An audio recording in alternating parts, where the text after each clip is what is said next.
Airport पर खड़े हुए प्लेन में सारे पैसेंजर्स अपनी अपनी सीट पर बैठ चुके थे। बस पायलट्स के ही आने का वेट किया जा रहा था। थोड़ी देर में दो पायलट्स प्लेन में आए और उन दोनों को ही देखकर सारे पैसेंजर्स एकदम से चौंक गए, क्योंकि उन दोनों पायलट्स ने ही काले रंग का चश्मा लगा रखा था। तो पैसेंजर्स को एक बार को लगा कि दोनों पायलट्स कहीं अंधे तो नहीं है। लेकिन जब दोनों पायलट्स ने ही पैसेंजर्स की तरफ देखकर मुस्कुराया, तब कहीं जाकर पैसेंजर्स की जान में जान आई। इसके बाद दोनों ही पायलट्स कॉकपिट में जाकर अपनी अपनी सीट पर बैठ गए। इसके बाद उन्होंने प्लेन को स्टार्ट किया और प्लेन ने रनवे पर दौड़ना शुरू कर दिया। जब रनवे पर दौड़ते दौड़ते काफी देर हो गई और प्लेन नहीं उड़ा, तो लोगों में थोड़ी बेचैनी हो गई और वो खिड़की के बाहर देखने लगे। जैसे ही उन्होंने खिड़की के बाहर देखा तो डर के मारे सबकी चीख निकल गई, क्योंकि थोड़ी ही देर में रनवे खत्म होने वाला था और आगे बहुत गहरी खाई थी। लेकिन तभी पायलट ने लीवर खींचा और प्लेन हवा में उड़ने लगा। प्लेन के हवा में उड़ते ही बगल वाला पायलट बोला कि सर, अगर किसी दिन लोगों ने चीखने में देर कर दी तो क्या होगा? तो दूसरा पायलट बोला कि धीमे बोल, नहीं तो लोगों को पता चल जाएगा कि हम अंधे हैं।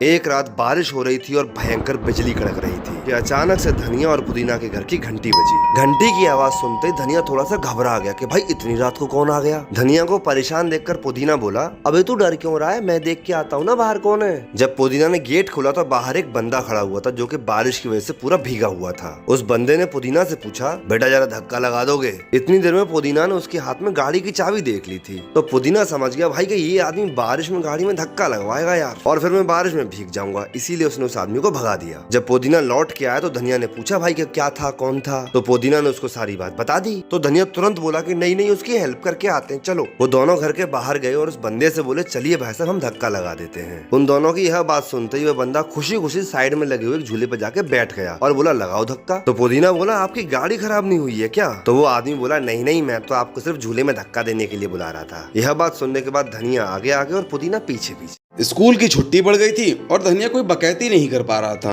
तो एक दिन टहलते टहलते अपनी क्लास की लड़की के घर जाता है धनिया। अरे बेटा धनिया, कैसे आना हुआ? बस अंकल जी, कई दिनों से कुछ करने को था नहीं, तो सोचा आपकी बेटी से मिल ही आता हूँ। ये तो बेटा बहुत अच्छा किया तुमने, आओ अंदर आओ। तो धनिया, गर्मी की छुट्टी में क्या नया सीख रहे हो? कौन सा समर कैंप ज्वाइन कर रहे हो? ये सब तो बेकार की बातें हैं अंकल जी, क्या रखा है इन बातों में? मैं तो कुछ पर्सनल बात करना चाहता था आपसे। हाँ बेटा धनिया बोलो।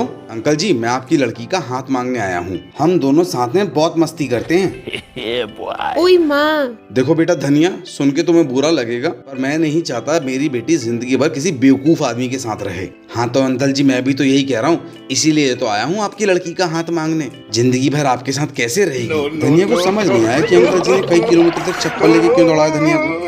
शिक्षा भैया केमिस्ट्री की क्लास में बच्चों को पढ़ा रहे थे। बच्चों, ये एसिड होता है, यानी कि तेजाब। ये किसी चीज पर डल जाता है तो उसे जला देता है। धनिया लगा हुआ था अपनी खुराफात करने में।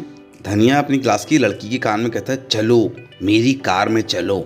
3D वीडियो बनाने में बहुत मेहनत लगती है, प्लीज सब्सक्राइब कर लीजिए। शिक्षा भैया देख लेते हैं कि धनिया कुछ बकैती कर रहा है और शिक्षा भैया का अतामाजी सटकली हो जाता है। धनिया क्या कर रहे हो? शिक्षा भैया, मैं तो बहुत ध्यान से आपकी क्लास अटेंड कर रहा हूँ। चलो देखते हैं कि तुमने कितनी ध्यान से मेरी बात सुनी। शिक्षा भैया अपनी जेब से सिक्का निकालते हैं और उसे एसिड के अंदर डाल देते हैं।